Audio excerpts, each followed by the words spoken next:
Next we cover iodine and iodide.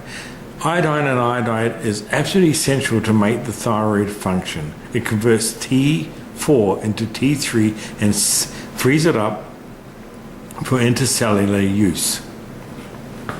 That is free T3.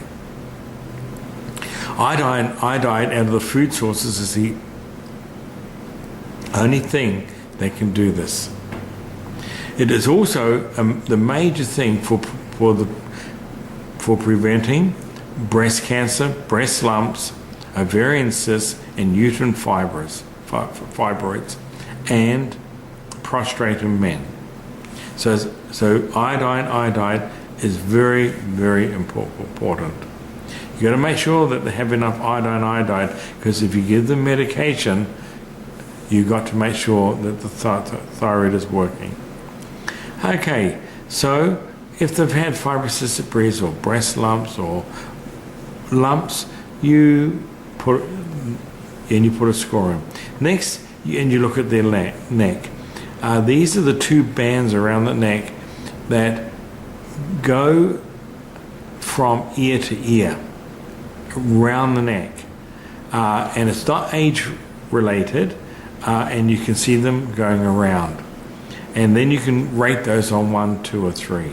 Slower speech, quite often people know that their speech slows down. You get them to poke their tongue out, the enlarged tongue. This is where the tongue presses against the teeth. When they poke their tongue out, the teeth leave scallop marks along the side of the tongue. That's not supposed to happen. And you look at the tongue sideways to see if it's slightly thicker, because iodine deficiency enlarges the tongue. Once again, puffy hands and puffy feet and puffy face, that's fairly easy to observe. You should have a score of 0 here. This person has a score of 8. Now we look at the iodine intake. The iodine comes from your food sources. Unfortunately, most of our food sources that we traditionally got iodine out of, this iodine has been depleted. So the government's decided to put iodine into salt, because that was a common thing that everyone used. Iodine is very, very important, but don't forget that salt, that is sodium chloride, bromide, and chloride and fluoride are iodine inhibitors. In other words, they stop the uptake of the iodine. We prefer the patient actually to use rock salt or some other salt without iodine in, because it stops, or it helps with the stopping of the uptake of bromide. This person does not use salt with iodine added. Now we look at the number of times that they eat seafood per week.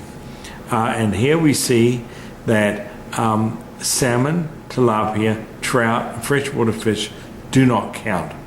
So this is seafood. That's ocean-going fish and shellfish. This person has once a week, and that is miles too low. You got to have it at least 5 to 6 days a week.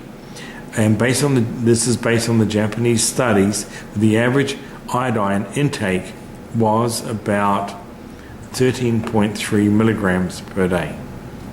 The score here should be 6, and of course this person's scores are 1. So they're totally reversed between the symptoms and their intake. Therefore, this person would need to be dosed with iodine.